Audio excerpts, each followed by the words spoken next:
Okay, I think we're going to get started. We may have, I'm sure we'll have some people joining in, but we'll get started. So good afternoon, everybody. I'm Ana Diaz-Rue. I'm the Dean of the Dornstein School of Public Health, and it's my pleasure today to be hosting another one of our wonderful speakers for our series, Population Health Spotlight, which, as you may know, has the theme this year of a very timely theme of climate justice and health.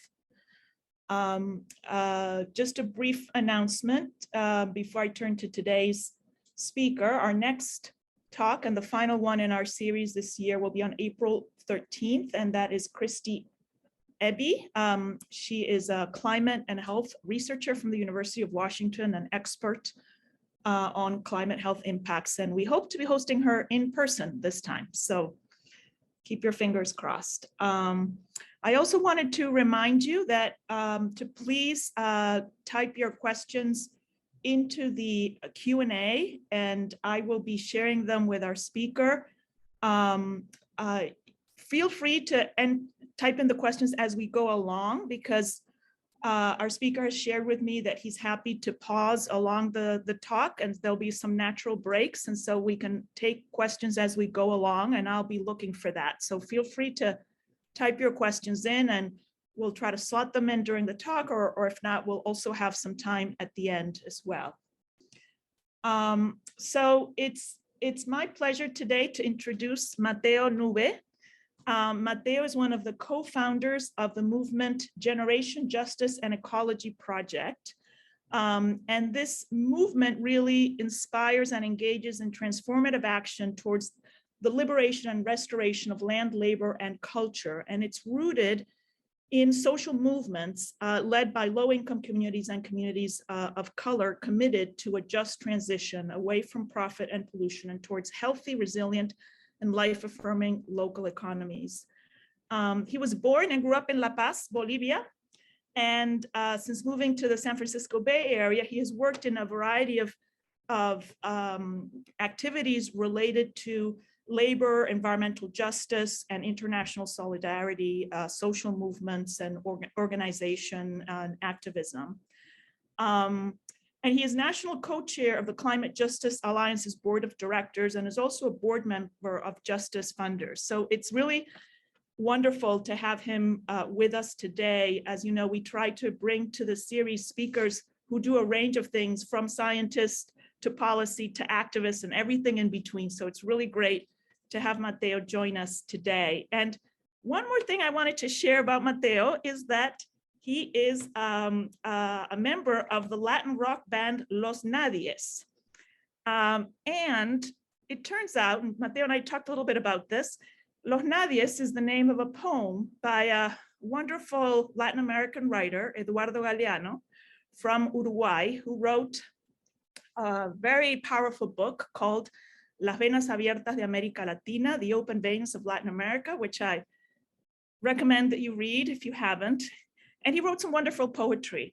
And so I cannot resist reading to you a little bit of this poem, Los Nadies, because I think you'll see some connections. I'm sure you'll see some connections to some of the things that they will talk about. So if you indulge me, I'll read a little bit first in Spanish and then a little bit in English.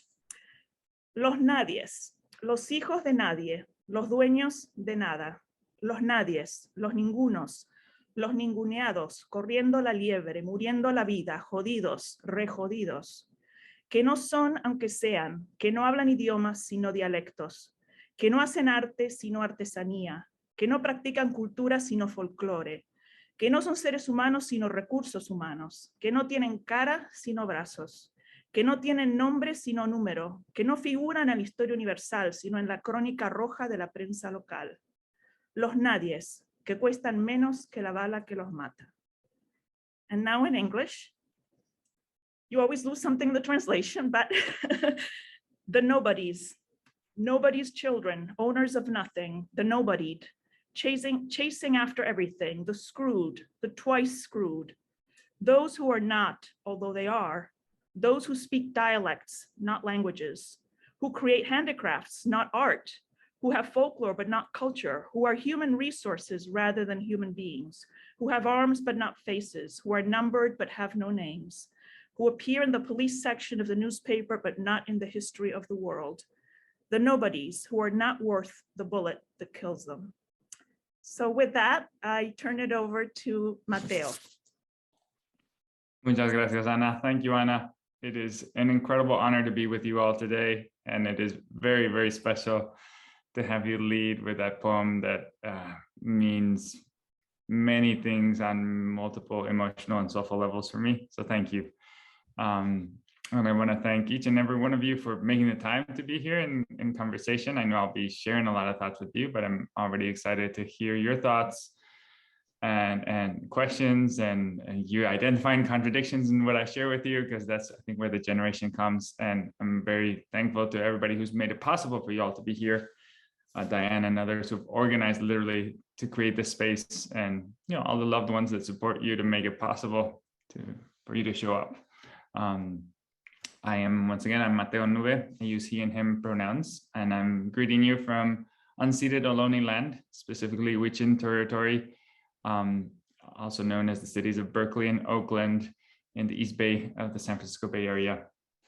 And I deeply appreciate being in community with you today, contemplating what it means to be alive at this particular moment in the clock of the world, as the beloved luminary Grace Lee Boggs called upon us to do. I'm excited to be on a journey, on a conversational journey with you all, and to share with you what our work at the Climate Justice Alliance Movement Generation is about. And most importantly, to just share, I think, ways that we make meaning of the world towards then building right relationship with home. And I will elaborate on that concept with you. And it's very special that you started with Eduardo Galeano, because he shared one of his capacities was to take complex ideas and put them in language that really speaks to all of our humanities and makes good sense. And I hope that that's an offering I will share with you all, is that the world is very complex and it's actually straightforward at the same time.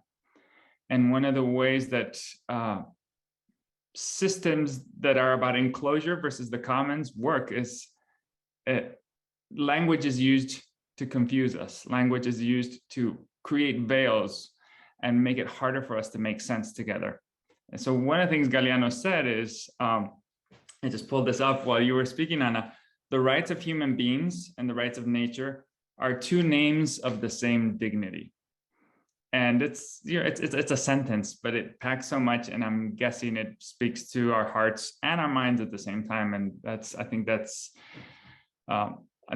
there are many reasons why it's exciting to be in conversation with you all, but I think we're all familiar with ways that academia can obfuscate and confuse, and we also are familiar with ways that academia can be part of liberation and inspiration and creation. So I'm hopeful that this conversation today is part of the latter, not the former. So with that, I'll share some initial framing, and then I'm going to move into PowerPoint. And as Anna said, there'll be sections to my sharing with you. So we'll do my best to take pauses, and if there are questions that make sense for us to dive into from you all before we get to the formal Q&A, let's do that by all means. So as you said, Anna, it's timely to be having this conversation. It's been timely for a while. And at first glance, these times that we're living in read like apocalyptic times. And I start with that word because etymology is really useful at times. And if we look at the etymology of apocalypse, or specifically apocalypto, the suffix calypto means to cover or hide. And the prefix apo means away, as in to take the cover away. So interestingly, the etymology of apocalypse is the lifting of the veil. And that, I think, serves as a useful bridge into our conversation, because if we embrace this lifting of the veil, if we actually engage with the scale and pace of the ecological crises we are living through, this takes tremendous psychological courage. But I would argue that one of the reasons why illogic is embedded into the dominant systems that are creating more destruction is because veils have been placed upon us. So lifting the veil is of essence. And in that sense, I thank you all in advance for deploying that kind of courage on a daily basis, because contending with whether it's the invasion of Ukraine, or whether it's the climate crisis, or whether it's how patriarchy enforces violence on so many of our peoples and bodies on a regular basis, that is really intense. I think we're all experiencing trauma on a regular basis, just digesting violence in the world. So I thank you. I thank you for having the psychological courage to do the work that you already do, and to be in conversation of what it means for all of us collectively to lift the veil and to be real about what's up and what needs to happen. So in that context, I would say, as some foundational concepts, our role as a species, given what's alive in the world today, is not to shrink. I mentioned this earlier with in a smaller conversation. Some within the mainstream environmental movement talk about us as a species having a smaller footprint or having less of an impact. I would argue that we missed that opportunity for an easier way out a long time ago. Our task now is to, in many ways, deploy 100 years of greater impact, but towards completely different purpose, in humble cooperation with the living world. Because the fact is, our species has wrought intensive industrial extractivism onto the living world, and it is our responsibility to correct it, and no other species can actually do it faster or more effectively than us, given our creative minds and our opposable thumbs. So embarking on and committing to a just transition, and I'll unpack that concept in a minute, demands unabashed honesty. I think that's what I'm making the case for as we collectively navigate these troubled waters.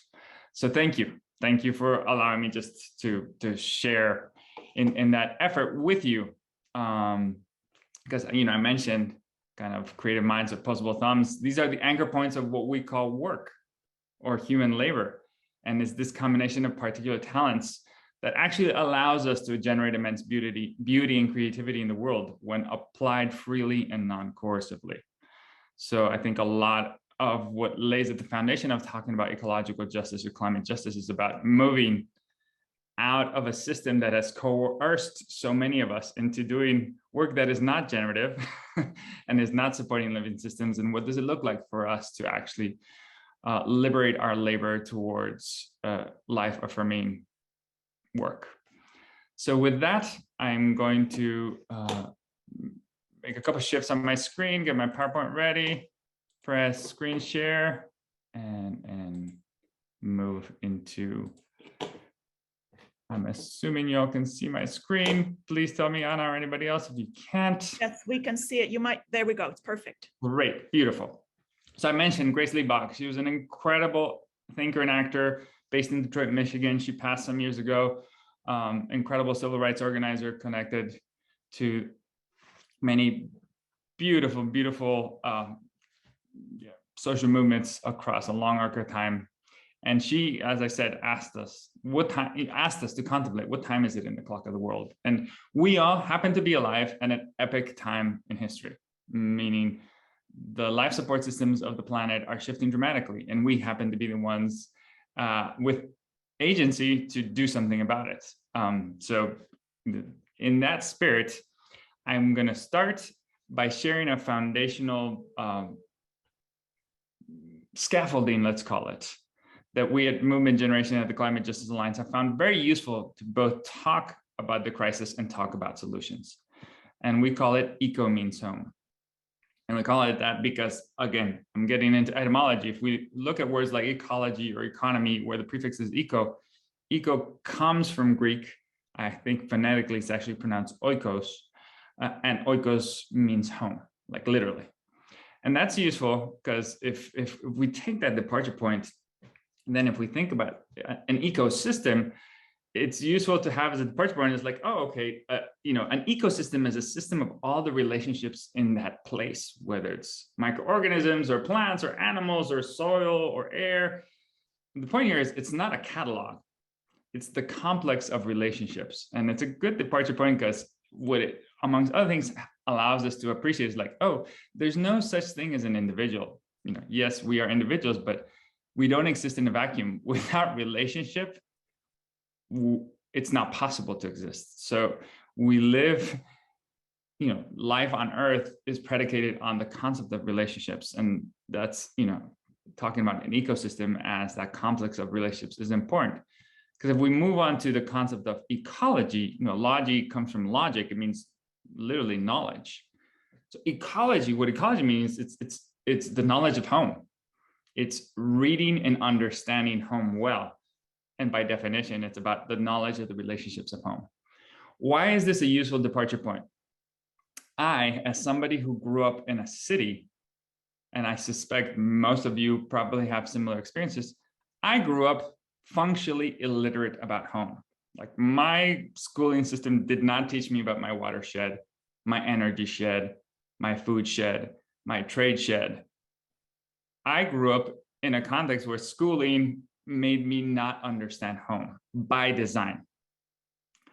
And if we appreciate that as the reality of many people's, particularly folks in an urban context, it becomes a very political question. It's like, wow, I don't know home by design. So let's hold that for a second, because then I take us to the concept of economy. And the suffix nomi is a way of describing management. That's kind of the etymology. So I find incredibly powerful to appreciate like, oh, wow, economy means the management of home. It's how we organize these relationships. Ideally, we organize them to take care of place and each other. But the point here is that the management of home can be good or bad. So there's agency, there's choice involved. So, you know, economy can be about turning land, life, labor into the property for a few, or it can be about returning land, life, and labor into a balanced web of stable relationships. Where am I going with this?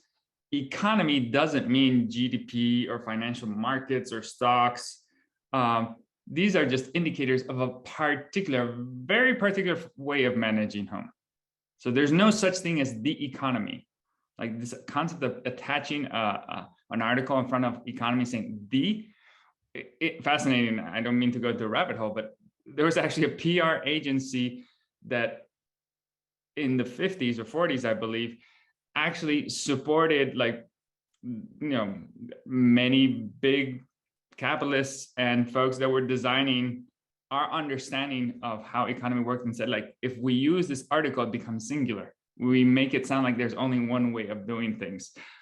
But again, I digress a bit. The point I was making is there are many, many ways to measure how healthy home is. Like we could be asking questions like, how healthy is the soil? How healthy are the waterways? How healthy are the people? How healthy are the animals in a particular place, right? So the indicators we use to measure the management of home can be different.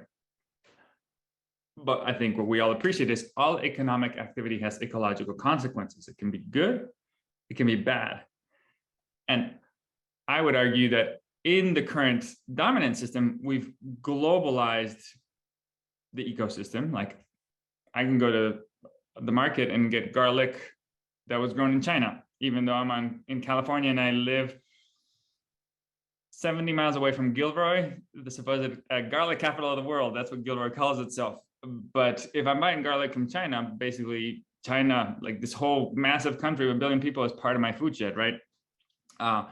So the point being here is that the scale of economy is determined by like at what level we play. And as I was saying, all economic activity has consequences. It can be good or it can be bad. What I was getting at a second ago is that currently I would argue we're living under a system that has globalized mismanagement of home. We're living under an industrial economy that is seriously, as I said earlier, destabilizing life support systems of the planet. So the political task, I'd say, of our times is to return to right relationship with place and home. Like we have a clear choice between transition and collapse. And often we talk about this as ecological justice. Like we talk about it as the applied knowledge of home. It's about moving towards a state of balance between human communities and healthy ecosystems based on mutually beneficial relationships and participatory self-governance. And one way to define justice, Dr. Cornell West calls it what love looks like in public.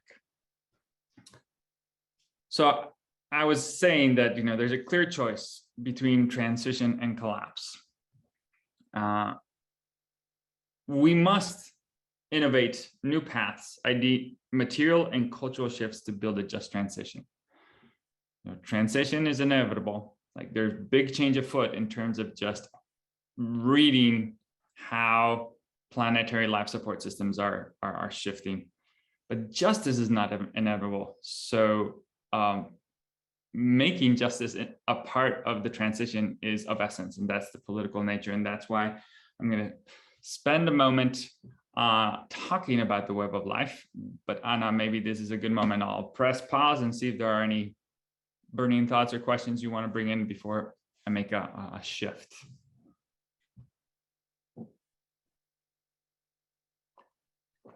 I don't see any right now, so I think you should keep going. Yeah. Great, fantastic. So if our political task is to return to right relationship with place, with home, I would say that the first key step is the reclaiming of this knowledge of home that I was discussing before.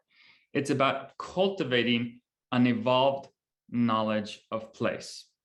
So there are many peoples around the planet that still are managing home in an ancestral, deep-rooted way that is working intimately with the living partners of the ecosystem they're part of. And what I mean by that, each place is different. An arid landscape is very different from a rainforest. If, say, we're talking about water management, or I live in California, I'm part of, I'm actually right on the edge between what is the Southwest and the Pacific Northwest. But these days, drought country is moving north. I live in drought country now and have for a while. The Great Lakes region is different. So the point here is that when we root ourselves in full knowledge of home, how we manage home varies. The aggregation of the place-based knowledge, if we look at the whole planet and we look like, oh, different peoples are actually reading home and reading the conditions in their place. I'm not a trained public health expert, so tell me if it's wrong to say it this way, but it's like, I think this is doing a proper health scan of where you live, which by nature is public because it pertains to and affects us all, is what knowledge of home is about, right? The aggregation of this place-based knowledge, you'll see a spider in the middle of this web, is what we call biological and cultural diversity.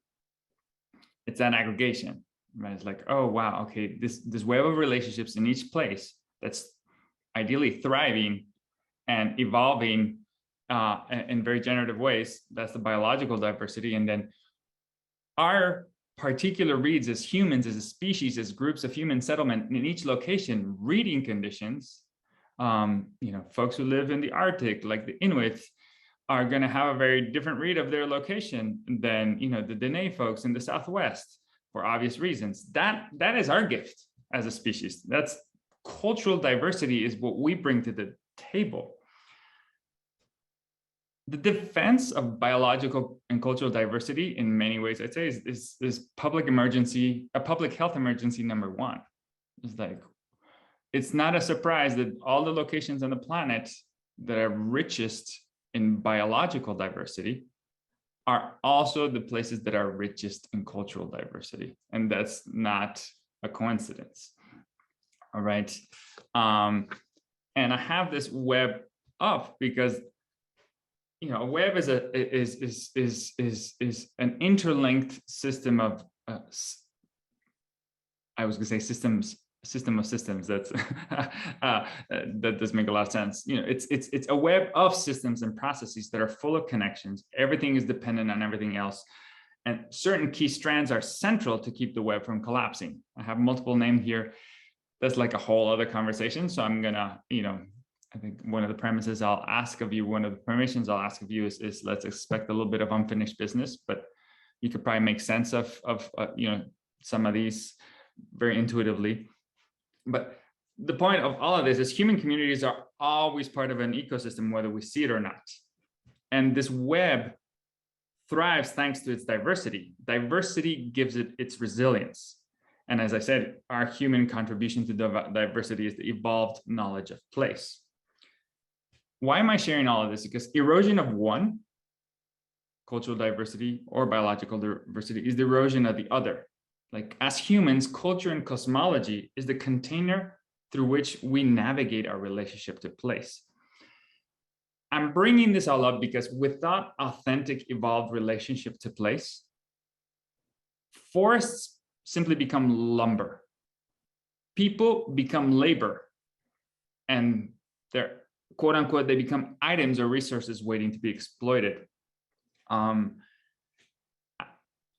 I'm sharing this because the pickle we're in planetarily now is rooted in, amongst other things, a legacy and a history of colonialism that severs and has severed relationship to place, displaced people from land, and has disrupted this authentic, evolved knowledge of place.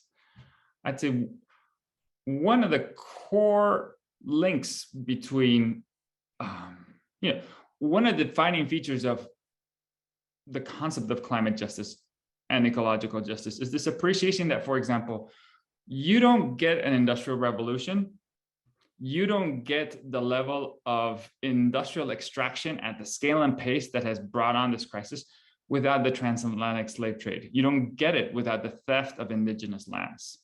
Because no free sovereign group of humans decides to engage in the kind of labor that led to something like the Industrial Revolution on their own terms, if you know what I mean. Kind of like, it was only through the enslavement of human labor and the theft of land that this form of extractivism flourished. So that's why, if we talk about, say, something like police brutality in a current context, or the movement for Black lives, I'd argue that the movement for Black lives is a key component of our struggle for ecological justice. That this is an example of how the erosion of biological and cultural diversity dance hand in hand. Where I'm getting here is like, you start cutting key strands of this web. If you remove things like water or soil from the commons, from the web of life, and you place it into the chains of the market, and they become commodities for the few, if they're unclosed upon, then you are compromising the life support systems of the planet. And this eradication of that diversity leads to life support systems collapse. Okay, I'm gonna take a deep breath because I know I'm jumping from a lot of concepts to a lot of concepts. And again, I'll see if there are any thoughts or questions before I move on to the next section. Yeah, yes, we have one question, and it's, is there a second spider, e.g. capitalism, that creates or breaks some of these links? In other words, can the spider be negative instead of just positive? That's a great question. Thank you to those who asked it. I would say that this is how I would frame it, rather than calling them a spider. Say, I'm guessing most of us have witnessed, a spider's hanging out on their web and things are cool, and then suddenly there's a breakage somewhere and the spider immediately scuttles over and fixes it. Their talent is incredible, again, if we're running with that metaphor. And as humans, we've managed home very well, and we've managed home poorly over an arc of time. And say 3,000-4,000 years ago, whether it was in the Middle East or in Mesoamerica, there have been civilizations that managed home very poorly and like cut down all of their forests and created, a drought and compromised their ecosystems. And those folks had to migrate those civilizations collapsed. But from the perspective of Mother Earth, those were paper cuts. Like as you know, whether we call it Madre Tierra or Pachamama or Gaia, there, you know, many cosmologies have terms for kind of life writ large. Those were paper cuts. But I'd say to your question, the difference in the last 200 years with the Industrial Revolution, and then the last 50 years with what we call the Great Acceleration, kind of with the advent of, kind of technologies related to oil and then computers and all the rest, is that if a spider experiences one cut, it can shuttle over there. If it experiences two cuts in short order, it probably can do it. But if suddenly there's 10 or 20 or 40 cuts happening at the same time, the whole thing starts collapsing. So I wouldn't call capitalism a spider. I would call capitalism scissors on steroids that are suddenly whacking away and cutting and cutting and cutting at a much, much faster pace that is becoming completely untenable, which is, I think, the key political question for us. So I think with that, I'll go into the next section, because I think it speaks to the question as well, which is, so if economy is management of home, and we're trying to define like what does proper management or of home look like versus mismanagement of home, we found that talking about the pillars of any economy as 5 is a very useful way to break it down. So I'm going to go through those. So I'd say, or at Movement Generation at CJ, we say there's like 5 pillars to an economy. There's resources, meaning there's stuff we need like to build human settlements, to build homes, to feed ourselves, to build transportation infrastructure. There's things, there's materials, often called resources. And we're like, well, are they resources? Or maybe we should call them life sources. Then we combine those with what I talked about already, work, right? That's our contribution. And they all lead to a particular purpose. So any economy is a combination of life sources or resources, work towards a purpose. And then there's a culture, a worldview, a cosmology that explains how we organize ourselves as humans, that makes whatever system we built logical to us. And then there's governance. There's a system of agreements, laws, and more importantly, like enforcement mechanisms that make it continue. So if that's a useful way of thinking about economy, then let's move to unpacking how the dominant economy, what I'm calling the extractive economy, and I'm not just saying capitalism, because extractivism is, I think, a more precise way of getting at, for example, during the 20th century, the Soviet socialist bloc, not only the Soviet Union, but many countries, be it Yugoslavia, Czechoslovakia, were purportedly socialist, but still had a very extractivist, non-ecologically based way of functioning. It was still a very industrial economy, so hence the term extractive. So I'm going to unpack, so what do these pillars look like in an extractive economy, and then move into regenerative economies. And I think this quick glance at the pillars in an extractive economy will, since we live in that system, I'm probably going to be stating very obvious things to most of us or all of us, which is that in an extractive economy, the core purpose is, I'd say, the enclosure of wealth and power. Meaning there's folks with power saying, like, I want to amass more and I want to call the shots. And how do I ensure that those interests continue being enforced and protected? And I've already spoken about this. The main way that we harvest what we need to build things is through extraction. And as I was alluding to historically, the main way that human labor is deployed in the system is through exploitation, is through coercive work relationships. That I'm guessing that most of us have spent a significant time of our wage labor in situations where, like, wow, this is not work I would choose to do, but I need to pay the bills. I need to feed my family, so I'm going to take this job, right? Coercion is at the center of a lot of work relationships in an extractive context. And then I would argue that the main governance mechanisms of an extractive economy are militarism and systemic violence. That's the enforcement mechanism that ensures that the rules of the system are enforced. And I'll give one example. An obvious example is like when the United States invaded Iraq, twice in the last 30 years. Part of the logic there was saying like, Iraqi people, the oil under your ground, it actually belongs to us. Us being the US and its allies. And the Iraqi people saying like, wait, what do you mean it's yours? We disagree. And like, oh yeah? Well, check this out. We're gonna take it over. Again, I'm oversimplifying, but I think y'all know what I mean.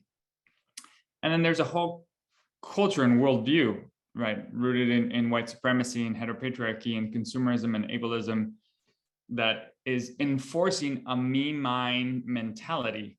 It creates a monoculture of the minds, as Vandana Shiva refers to it, that is continually steering us away from a we, us manner of thinking about care.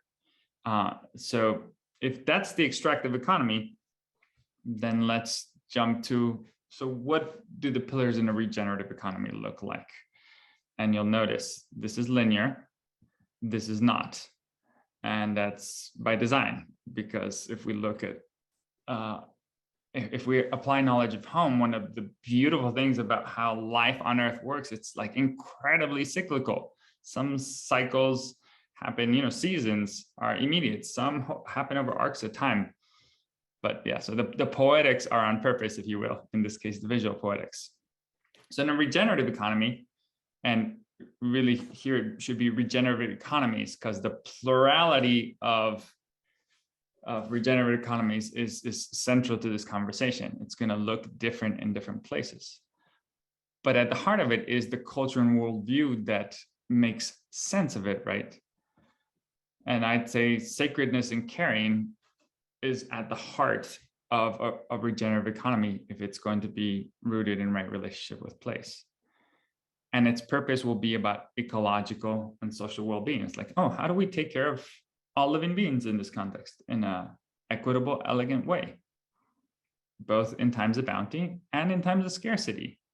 Okay, we don't have a lot of something. How do we make sure everybody's cared for? Even if, we have to be light in our touch because we don't have lots, right? And the way life sources are harvested are through regeneration. I'm guessing most of us have heard of a concept or the application of a concept called zero waste, because that's actually how life on planet Earth operates. One species waste is another species gold. And that's just like, that's been happening forever. So I think the design question for us as humans is like, how do we fully apply this into our relationship with what we need to build human settlement? And then again, as I mentioned, work is organized around the concept of cooperation. And then governance is organized around the concept of collective self-determination, deep democracy, from our homes to the state house to our schools. So yeah, that's a way of using these pillars to talk about management of home in such a way that, I grew up in an era, when I was a teenager, Ronald Reagan was the president of the United States, Margaret Thatcher was the prime minister of Great Britain. And even though I'm from South America, it was made clear to us, all of us, because Margaret Thatcher literally said, there is no alternative. This is the system. This is the economy. Stop talking in pluralities because there's no such thing. And what I'm trying to illustrate here, obviously, is that these are systems created by humans, therefore can be altered and recreated by humans all the time. So where I want to go next is, okay, so this is all pretty theoretical. We're all alive now, and we all are trying to figure out, so how do we move from an extractive economy to a set of interlinked, local, living, loving, life-affirming economies? This is a huge endeavor, and transition is in many ways the process of navigating contradictions. So I think the rest of my time with y'all, I just want to throw out some strategic concepts that social movements around this continent and elsewhere are applying towards making regenerative economies strong and thriving and moving us out of an extractivist not only mindset, but set of systems. So with that, Anna, again, I'll take a deep breath here and see if there are comments, questions before I move on. There are a few questions, but I think I'm going to save them till the end. Okay, great. Great. So I'm just going to look at my notes. So I think a place for me to start in terms of so this image, this scheme, the schemata is what at the Climate Justice Alliance we call the Just Transition Framework, and it informs a ton of our work. And the Climate Justice Alliance at this point is an alliance of about 75 organizations, mostly frontline, grassroots-based organizations, again across the continent and beyond. So this is in many ways our operational manual, and I don't mean that in a mechanistic way of like it's a very dynamic, constantly shifting framework, but it helps inform our strategic approach and a lot of the work that we do on the ground as an alliance and as organizations within the alliance. So that said, let me actually flip back very quickly. It was in large part born out of and inspired by a set of questions that came out of incredible student organizing happening across campuses, starting 8-10 years ago, both around getting academic institutions to divest from fossil fuels and to divest from the prison industrial complex. And the question became, one of the key strategic and tactical questions became, okay, if we have a divestment movement and we're organizing our institutions to move resources out of prisons or shell oil, what are we asking them to move those investments into? And it's like some folks like, oh, there's supposedly these clean tech, and is Tesla the answer? Apple Computer says it's clean tech, and there were really important questions being raised on arguments being made of what money should be moving into, and whether that was really delinking that money from an extractivist model. So out of that came this framework, and I'm going to speak in like these core concepts that inform work on the ground. And one of the first key concepts is this idea of what you feed grows. And you'll see at the top it says it's about building a visionary and oppositional economy. What does that mean? Is that for many frontline communities across the world, folks that are like literally facing life and death choices because there's a polluting plant or fracking, folks are fracking right next to a school, or like I live 15 miles from a Chevron refinery in Richmond, California, where the asthma rates are out of control. We realized we need to be stopping the bad. But if all we do is fight what we don't want, we'll learn to love the fight and only have longing for our vision. And longing is not good enough. So we need to organize ourselves to apply our labor to meet our needs and build the world we want. But it's not enough just to build it. It has to be visionary and oppositional. What I mean by all this, it's important to be building the new and stopping the bad simultaneously. You can't separate one from the other. And the poetics we chose, again, going back to Eduardo Galeano, it's like, oh yeah, like how we say things matter. And we decided that, saying it this way, what you feed grows, gets to the essence of it. If in any community we are building the way economy works that feels good to us, that smells good, that visually is attractive, I often say community controlled food security projects are often the gateway drug to a just transition, because if you have grandmas and little kids and everybody in between growing food together in any neighborhood, it's a feel-good experience by design, and it invites us into a sharing and caring mode just by virtue of what we're doing. So in that spirit, I want to give you an example of what this work is looking like in the ground. And if I'll flip back for a second, what visionary and oppositional manifests like. So this is Modesto Hernandez, and he's one of 4 worker owners that have built a cooperative in upstate Washington called Cooperativa Tierra y Libertad. They're linked to a Climate Justice Alliance member organization called Community to Community, do a lot of immigrant rights organizing and all sorts of very inspiring organizing in Washington. They came together, Modesto and his colleagues, to create their own berry growing cooperative. And at this point, it's owned and managed by themselves and now 200 other workers. They pay themselves $15 an hour. And that's an unheard of income in a historically exploitative industry. They work reasonable hours. When it's hot, they take water breaks, and they eat free, healthy community meals cooked by their colleagues in their communal kitchens. They now have 65 acres of land on a lease-to-own land trust structure, meaning it's communally governed, and they farm organic and pesticide-free. And this is where, when I talk about visionary and oppositional, they're like, I think what I just described is visionary, and they're firmly oppositional in that they intentionally operate as a sanctuary for undocumented immigrant workers threatened by a rise in ICE raids and deportations. And in fact, they've organized the majority of their neighbors that are, white folks that surround the farm, many of them farmers themselves, who have pledged to protect farm workers in the event of such raids. So they're not doing this in isolation. They've basically created a model of self-governance where they live and organized their neighbors as allies towards this purpose. And this is just the beginning. I could tell you a lot more about Tierra y Libertad's like midterm infrastructure plans in terms of growing and energy efficient worker housing and the build out of a large community space that's open to neighbors.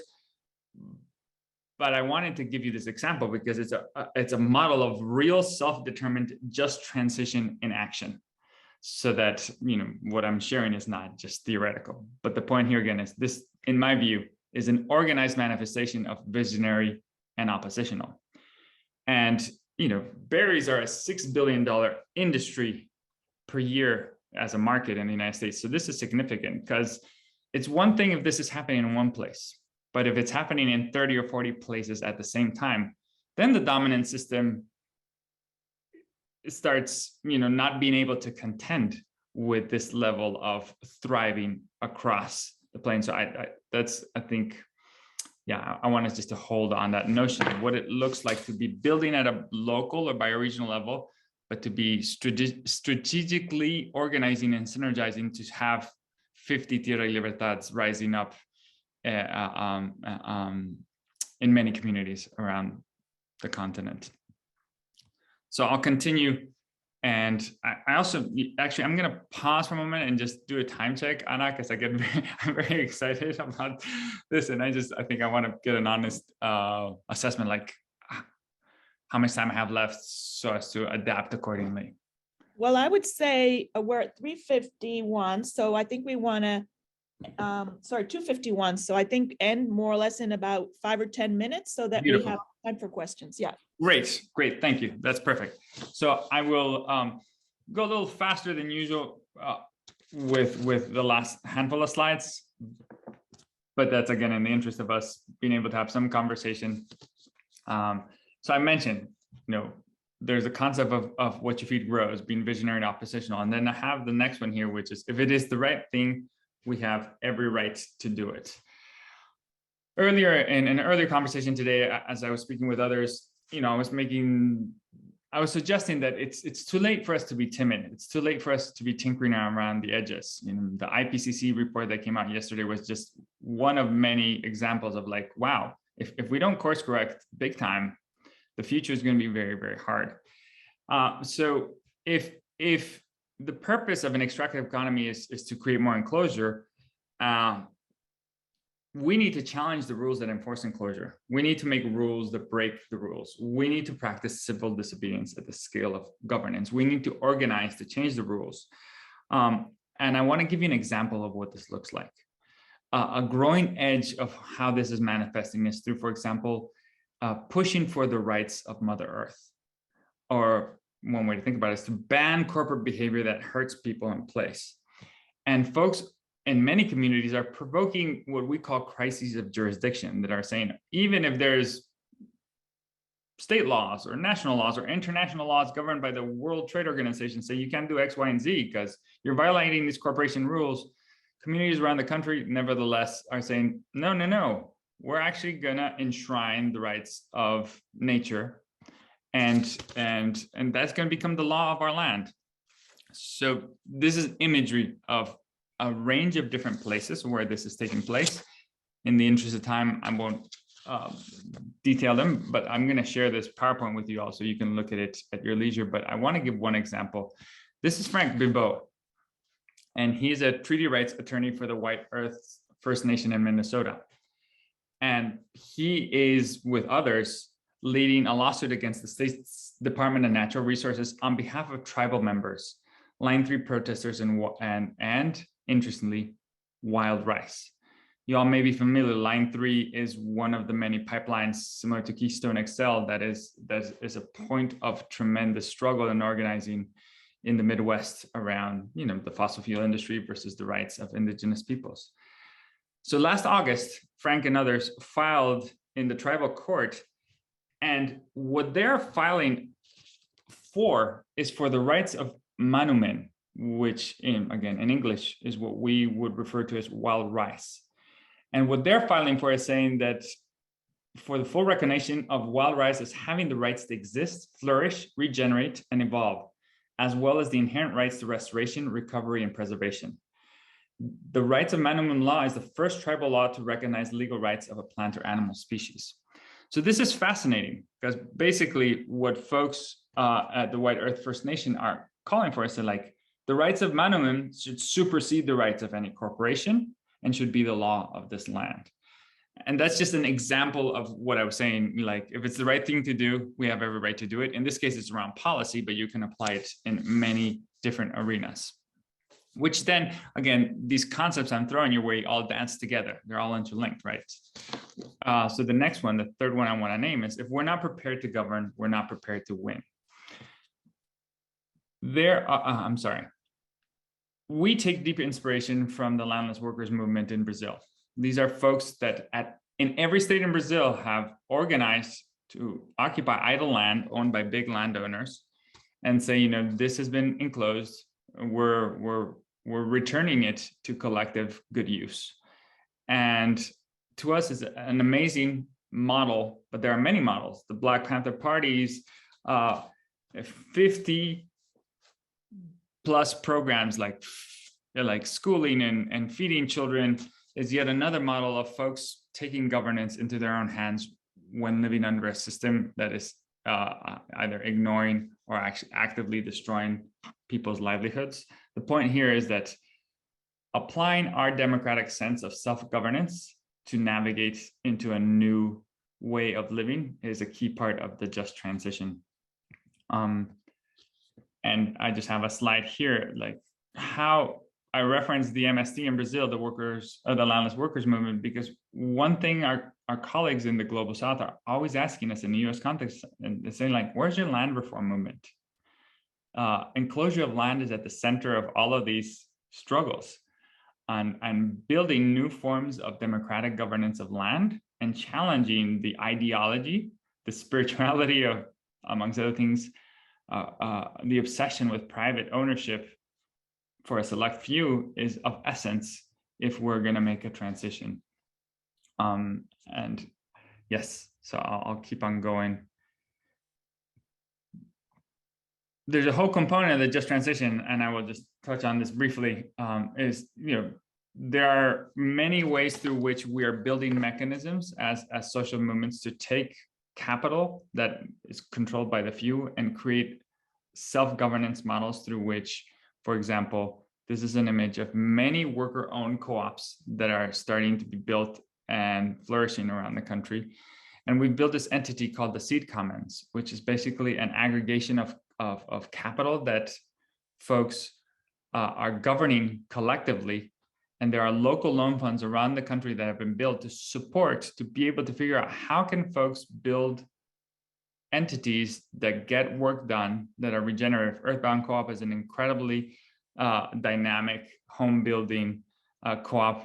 I think they may even be in Pennsylvania. The Zero Waste Cooperative is a composting cooperative for the greater Boston area. They helped pass a law that created mandates for restaurants having to compost. And then they had already built the infrastructure to make it a cooperatively run system of not like a big private corporation doing it. And there's many other examples. But again, these are expressions of self-governance, in this case, in the workplace. And how we move money towards that is a key part of it. And then the last thing I'll say, and then I'll end, is the final premise of Just Transition is this concept of, if it's not soulful, it's not strategic. And what do I mean by that? If we don't see ourselves reflected in the storyline, and if we don't see ourselves uplifted by it, if it doesn't speak to our ancestry, culture, if it's not based on sacredness and caring, it won't inspire us to move, right? So we need to see our struggles, and by struggles, I mean our organizing work, not as a burden, but as a benefit. We must meet the need for spiritual uplift. So in that sense, a key component of a lot of our work within the Climate Justice Alliance and beyond is to continually be creating culture. We just had a whole cohort of 20 plus artists called the Creative Wildfire, which was about telling story, creating song, creating imagery that is about the hopeful ways that we build the new as we're resisting and deconstructing the bad.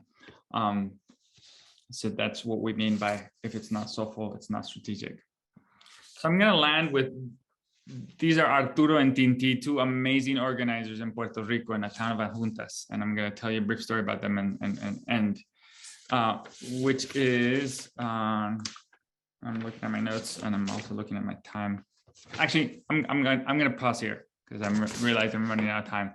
But check out Casa Pueblo. Their organizing work in Puerto Rico is incredible, incredibly inspiring. And maybe if I am in conversation with you all again soon, I'll be able to tell you about them. But yeah, I think I'm going to stop the share here and pause for questions. Thank you, Mateo. That was very powerful. We had a lot of commenting on very powerful, incredible ideas, very mobilizing. So thank you very much. We have a few of folks can put in their questions. Please type them in. So I'm going to start with one. Do you have any thoughts on what the role of academics or the public health community could be in supporting this transition to the living economy? What, from where you sit, how do you think we can contribute the best? Yeah, I think there's many ways. One is to, I referenced earlier, I use the phrasing of it's too late to be timid. I think speaking very candidly, very honestly, in a loving but direct way about how life support systems, and that clearly includes how human beings are faring and how how our health and how health metrics are playing out, is an incredibly important part of the equation of telling the story of like, okay, I think we're all probably very familiar with how that plays out at a micro scale. It's like, oh, this factory that's spewing this tremendous pollution in this location is impacting the communities around it in these terrible ways. I think we're familiar with that. But I think we then have to step into the responsibility. I mean, I think it's interesting. Climate scientists are an interesting crew. It's like, in essence, I don't think their intention was to be political. They just suddenly found themselves at the center of the fulcrum, right? And I think you could say something similar, that expressing your full agency as full human beings and not seeing yourself just as somebody who analyzes data, but it's like, I am part of a community of humans, of living beings, and I'm going to advocate and co-design as hard as I can to like really. We live in a culture that treats us as consumers. Yeah.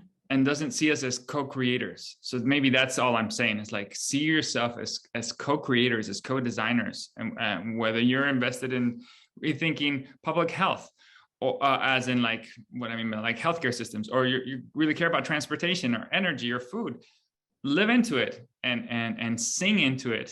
You know, because again, I think starting with Galeano was very useful, because he's talking about really big stuff, but making it so that our hearts are really feeling what we're. So that's, I think, as academics, make what you want to say felt, make people feel it, because we're story-based animals. Data isn't enough. And I think we're seeing a lot of indicators that show that, right? It's like, we're not rational beings, so we got to feel it if we're going to move.